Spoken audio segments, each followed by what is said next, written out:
Hello, it's Jackie here from Vector Business Coaching, and today I would like to talk to you about your dream list.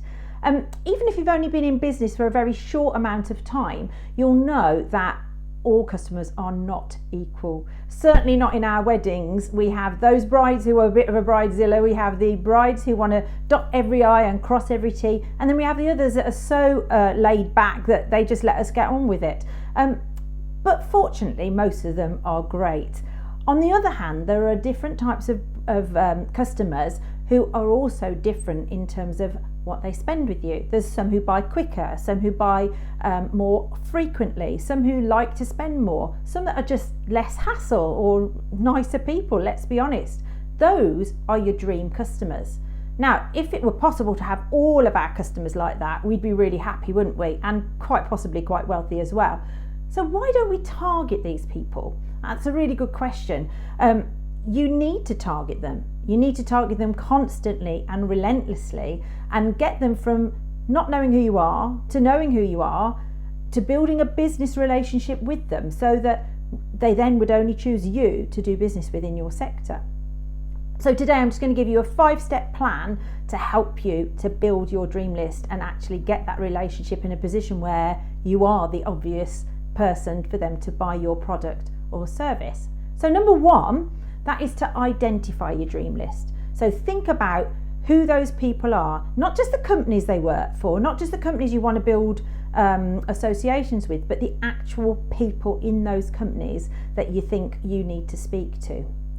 Once you've worked out that list, and it could be anything from 50 to 500 people on that list, you take that list a little bit at a time and you work on it. So you follow them on social media, whether that be LinkedIn or Instagram or whatever it is that you find them on. It depends on the platform and on your business and your sector. And you start to just take a bit of notice of them, maybe like some of their posts, maybe even comment now and again. Be constructive, be positive. Don't talk about yourself, talk about them, affirm what they're saying, and start to be that little bright spot in their day where they go, oh, that person's commented on me again, or they must like what I say and what I stand for, because that is building the relationship. When you've done that for a little while, you might actually get into a conversation with them. If that's the case, that's brilliant. But if not, don't fret, because step 3 is to offer them something of value. Now that might be something that's actually physical, it might be something through the post, it might be a video, something which just offers them something of value, which shows them who you are, makes you stand out, makes them appreciate and enjoy and remember you, but most of all, makes them a little bit curious about you and why you're in their life all of a sudden. And again, always remaining the positive one.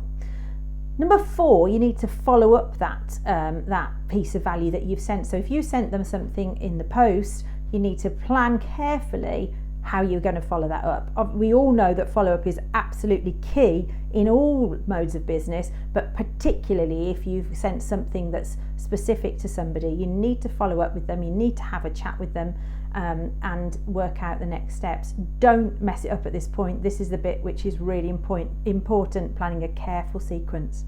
And hopefully that will get you some results. Maybe not with everybody, but certainly with your dream list, because if you've created your avatar, got your ideal customer, you've befriended them, they trust you, you've sent them something, and then you've followed it properly, they should be a customer for you for life. Number 5 step is actually to track and measure. So in other words, if you have done this with the first 10 and only 2 have responded, say, you might look at ways to improve it so that in the next 10, 3 will respond positively. So tracking and measuring and looking at what works is also really, really important. And most of all, remember that people buy people. People like to do business with friends. So be friendly. That's it from me today. Take care. Bye-bye.